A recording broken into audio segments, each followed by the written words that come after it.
We are back with AJ at eTrailer talking about RV basic supplies. What are the very basic supplies you need to get started on the road in your RV? What's the first item you have for us there, AJ? Wheel chocks.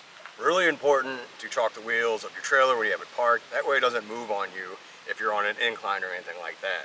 Now we have the Flint Hill Goods rubberized ones, so it's going to be solid rubber here. So they're not the plastic ones that can break or wear down over time. They're going to be really solid, and you can see on the trailer behind me, we've got them in the front of the tires and the back, really protecting them from going anywhere.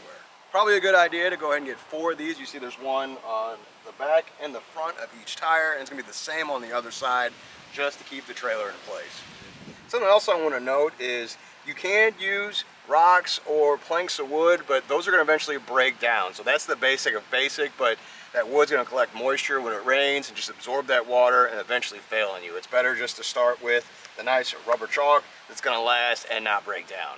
Another campsite basic that you are going to want to have is levelers like this. These blocks are going to help you level out your rig, so if you parked unevenly and you need to adjust that, you can fix them in whatever configuration you need them.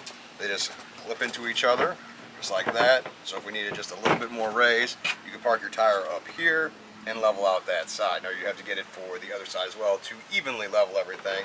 But these blocks give you the option to help you out, so you can use them on your tires or even your jack up front if you need a little more height. Stack it up like that and it won't have to go down as far. You'll get that extra height out of it. It's really going to help you level out your trailer if you're manually leveling it. And actually, even for people like myself that have hydraulic leveling, they actually recommend you to pre-level sometimes so that you don't bring all the tires off the ground. And something like this, you'd probably want 2 or 3 kits like that to make sure you have enough of these in every situation. But you have an add-on to this as well. This one also comes with a stacker chalk, so it's going to work with it. It's going to go right up top. And now you have a chalk on the front, so when you pull up on there, the tire will hit it. Otherwise, without this, sometimes you can't get your regular chalks to work because they're not going to be right alongside these blocks. Plus, your tire is going to be elevated and in a different spot too. I have had that very issue. So yeah, definitely get the add-on stacker chalk there. This next item is really important because you do not want to be crooked when you are in your RV. You want to be level, right, AJ? That's right. Once you got the wheels chalked and you're setting up your rig, you want to make sure that it's all leveled out. Even if you have an automatic system, it's good to double check with the level. This one's going to let you permanently mount it. You can see the holes here, so you could put it on the side of your rig if you wanted to, or it's got a magnet on the back too, if that works for you and your rig. So as you guys know, water is super important. You got to stay hydrated, and campground water, RV park water, is questionable sometimes. And AJ at eTrailer is going to talk about a couple of different options here. What do you have for us? We have 2 different options here. So this one is more on the external side, where you're going to run your hose that either goes to your freshwater tank or to your city water port, and it's going to filter it. It's disposable, so it doesn't take up a lot of space, and you can place it pretty easily when you need to. Now if you want to upgrade from that, you can get a bigger system. Now this one's external as well. You can already see it's got 3 different filters. They're going to be bigger filters than this one to help that water pressure and water flow go through them. And it's going to filter the water in 3 different stages, so you know that you can count on the water that runs through here. But if I'm honest, it'd be nice if I had something between this one and this one. Well, actually, AJ, you're going to have to take a look at the one that we have in our rig. So it is about half this size. Nice. So AJ, you want to see my water filter? Sure. This is the R3 from Blue Tech. Look at the size difference here. I think this is more RVer friendly size, van lifer, whatever. So another one you can consider. So AJ, you think that'll fit in there? Maybe. So AJ, you want to double check the weight between the 2? I don't think this one's going to fit in there. Oh, that's way lighter. Yeah, so this is, I think, the solution for a lot of RVers Although I've met a lot of people that use that version right there. So you get to choose.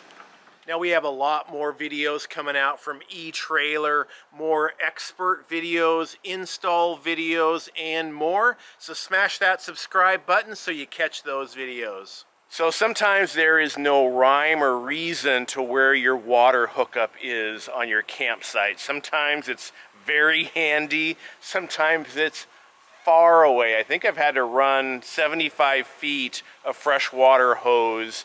This is a RV basic supply, but also something you need to have a lot of spare of, right, AJ? For sure. And there's going to be a fresh drinking water hose, so it can go to your city hookup or even your freshwater tank. Now this one's only 10 foot, but each trailer has various different sizes of them. And like Tom said, you never know how much you need, because you might not be close to the water source and you might need just a little bit more to get fresh water for the weekend. Well, plus those can go bad like any hose. So if it starts a leak, you're going to want to have a spare. Right. And if you're not in a full hookup RV park, or you don't have a faucet connection at your campsite, you're going to need one of these. Yes, this is going to be a very important tool to help you fill up your freshwater tank quicker with this tube that goes into place. Something I'd like to point out is you have a shut-off valve here. So right now it's in the off position. That means the hose and the water isn't just going everywhere.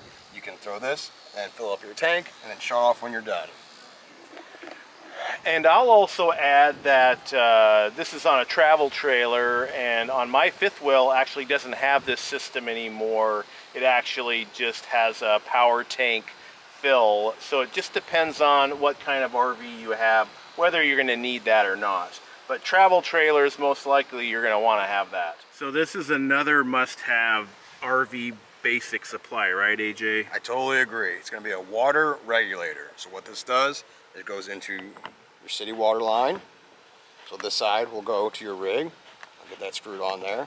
And then you'll hook up the city water hose to this part down here, and it's going to regulate that pressure from wherever you're staying before it goes into your rig, because sometimes it's going to be too high pressured, you could blow a line, and this is going to help protect against that and save your hose at the same time. Since it comes down at this angle, your hose isn't going to be constantly bent. It's going to come down here and be just fine.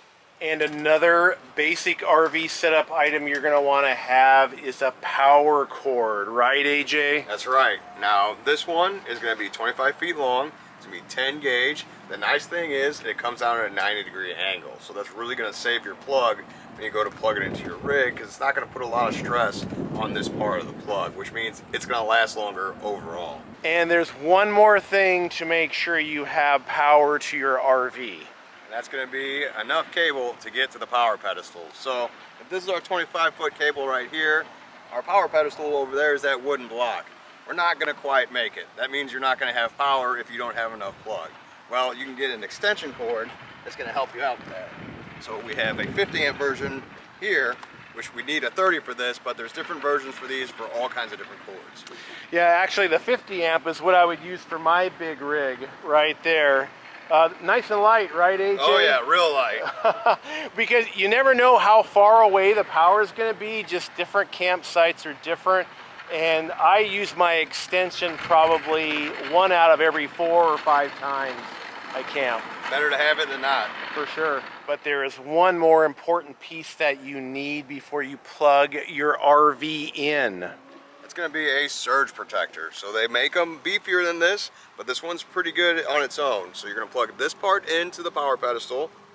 Then it'll give you a readout and let you know that the power's safe. Once you know that it's safe, you can plug in your power from your rig into the surge protector. And what's nice about this one is when it's plugged in, it still has a cover that goes over it, so it's not going to be exposed to the elements. It'll be hanging here on the pedestal and be covered up. And that's really cool. You can even put a lock on there so that nobody can mess with it when you're not around. And just remember, before you plug your RV in, shut the breaker off on that. Plug your RV in, then turn the breaker back on is the right order for that. Now, depending on the power you're going to be connecting to, there are even other adapters available. Plenty of different adapters converting power, so if you need to convert 30 to 50, you can do that with an adapter. vice versa on the other side too. This adapter would add that 90-degree drop for it, so it's going to help out right here. So if your cord that you have that you plug in your rig does have a stress point right there, you can get this adapter and bring it down here so the cord's going to last longer. Now this next item I didn't have right away, and I struggled with my cell phone to set up at night to see what I'm doing. Trust me, this will save you time and save you on headaches. What is it, AJ? It's going to be an LED headlamp. Now it's during the day, so you're not going to be able to see it right now, but it's very useful to have your hands free, and it also charges via USB, so you don't have to put batteries in it, but it's much better than having a flashlight or using your phone. Like I said, your hands are going to be free, it's going to be on your head, so you're not going to worry about it. It also has a flashing mode. If you want to get somebody's attention, you can do that as well in case of emergency. And what's the next item you have for us, AJ? We have a tire gauge. So this is going to check the PSI in your trailer tires. Now, this is rated for your trailer tires, so it can go from 10 to 150 PSI. Keep that in mind if you want to use one from your vehicle. If you use it on your regular car, it's not going to work the same on your trailer. That has way more PSI in it and cause some issues. Well, and if you've seen our other videos, tires are such a big deal with RVs. They can overheat. If you lose tire pressure, it's a really big deal. So you want to check that often. And there are systems like a TPMS system if you want to spend more money. But since we're just starting out, we're going with a lower cost item here. But you can consider investing more with a TPMS system. For sure. The other nice thing about it is it's long enough to help you with dual wheel tires, so you can easily access this one here. It's rated for 120 PSI, which this one goes up to 150, so it'll work just fine. Now, if your other valve is back there, it's gonna be long enough to reach back there and check the air, or if it's facing this way, you can use this side by hooking it back on there, the way to check that PSI really easily. Now, if you're going camping and it's allowed, chances are you're gonna wanna have a campfire. And trust me, I've used these many times because you wanna be a campfire hero and not a zero when it comes to starting your fire. For sure, you don't know the elements when you get there, so it might be a little soggy, but you still wanna start that fire, or just somebody else at another campsite might not be getting their fire started. Well, these fire sticks, be way easier. You can break them in little pieces, put them underneath the wood, and it'll be a quick light and make it easier to get that campfire started. And of course, when you are camping, you're going to be adventuring and having fun, and there might be the opportunity for the occasional scrape or bump or bruise, right, AJ? That's right. When you're out there at the campsite, you never know what's going to happen, so it's good to be prepared. So you have some bandages and other first aid items right here in this little pack. Really convenient to have on you just in case. Now we have different sizes of them too, so if you want more bandages and more first aid, you can look into that as well. And I consider this a must-have basic RV setup item. Is just a basic lock for your trailer or your fifth wheel, right, AJ? That's right. We have a bunch of these at etrailer.com. Make sure you check out the website to get the right ones for you. We have a latch lock here, so it's going to run through and prevent anybody from latching up to your trailer. We also have coupler locks that go around the coupler, lock that, and keep people from hooking up to your trailer. We have also hitch pin locks, so any accessories in your hitch on your vehicle, you can lock those up as well. Make sure you check those out and keep your stuff safe. So unfortunately, items at your campsite can sometimes grow legs and walk off, but there's a cheap and easy solution for that, right, AJ? That's right. Get some cable locks. You can easily run these through things you want to keep safe at the campground when you're not around. So I'll show you how to do it here on this watchdog. So we have this set up with your rig. You can run the cable lock through it. Attach that. Now we have the barrel lock on the other side.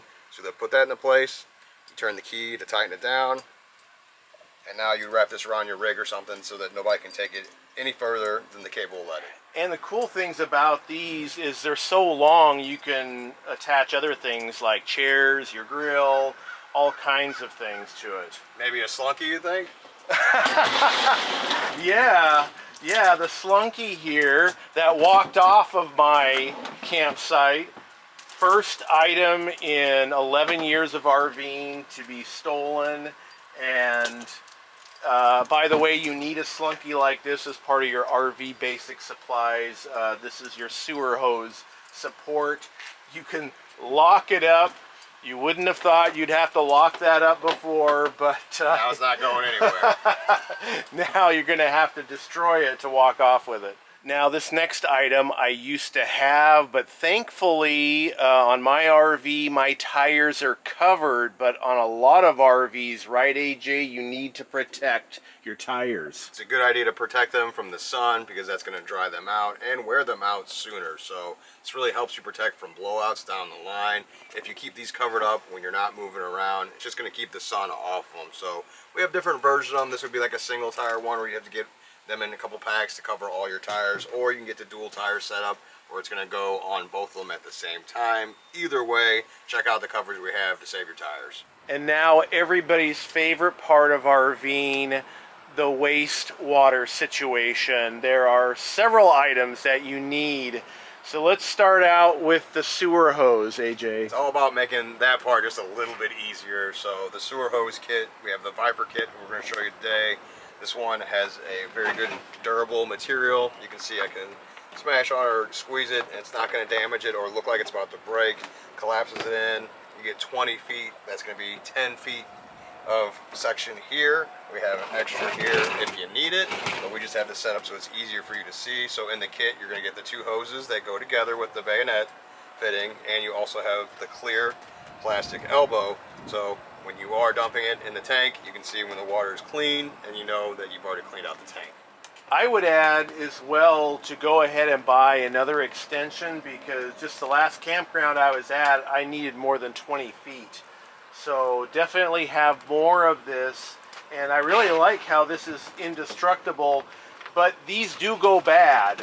So have extra, because I throw away several every year with that. But we're not done yet with sewer accessories, are we? There's plenty more. And we're not done. There are more products that you need to have on your list before you go out RVing for the first time, right, AJ? For sure. Next, we're going to look at a gate valve. So what this is going to do is be an extra precaution when it's time to dump the tank. So I'm going to open it up and show you without it. If you were to maybe forget and open the cap while it was dumping, it would all come out and that'd be a lot to clean up. What this does is one more safety precaution so that you pull this and then it dumps. So if you're setting things up, you're not quite ready yet, you control the flow. And what's really cool about that is you sometimes get a little bit of like water coming through from the RV gate valve. So this gives you two of them actually for protection. So highly, highly recommend that from experience. And that one is a little bit different than the one I use. It looks like more of a permanent install, but there is a version that you can just twist right on and you leave it on, and it doesn't fall off. I mean, I've gone thousands of miles and they stay on there, but one of the best investments you can make right here. No accidents. Yeah. Don't look for that video on TikTok. You don't want to see that. And you might be saying, gross, we're handling the hose here without gloves, but it's brand new. And you need what, AJ? You need to have gloves just in case. Like, these are brand new. We just pulled them out of the box. We have nothing to worry about. But you're going to have gloves and spare gloves when you are going to dump your tank, because you don't want to get anything on your hands and you just want to be safe. Now, this is an RV basic supply that I didn't have for the longest time, but if you've seen any of my wastewater tank videos with Jim at Clean Tank, you're going to know that this is a must-have now. Plus, we actually have another item that we are adding to this that we have not filmed before, so pay attention. Right, AJ? That's right. We got the Flush King. It's going to help you dump out your black water tank. So this end is going to hook up to your rig. Then you run another hose right here. So an old freshwater hose, or just get a new hose. You see this one's gray, so it's going to let you know right away not to use it for fresh water or for anything else. You have a valve here, so if the hose is running, you're going to turn this, it'll spray water up into the tank. Now you still have a safety gate here too to build out that pressure so that water goes in there so that you can release it and then dump the tank safely and easily. Now the other thing that it comes with is going to be the anti-siphon valve. So you're going to put this on your water connection where you've parked your rig. That way it protects anything, no backflow or anything going back to that fresh water. Yeah, this is going to help keep your black and gray tanks clean by doing this. Very important, do not get distracted when you are doing this. We also have videos on our channel where other people have made mistakes with this and have flooded their RV by getting distracted. So a must-have here. Make sure you get all of this here and you're going to be set to RV.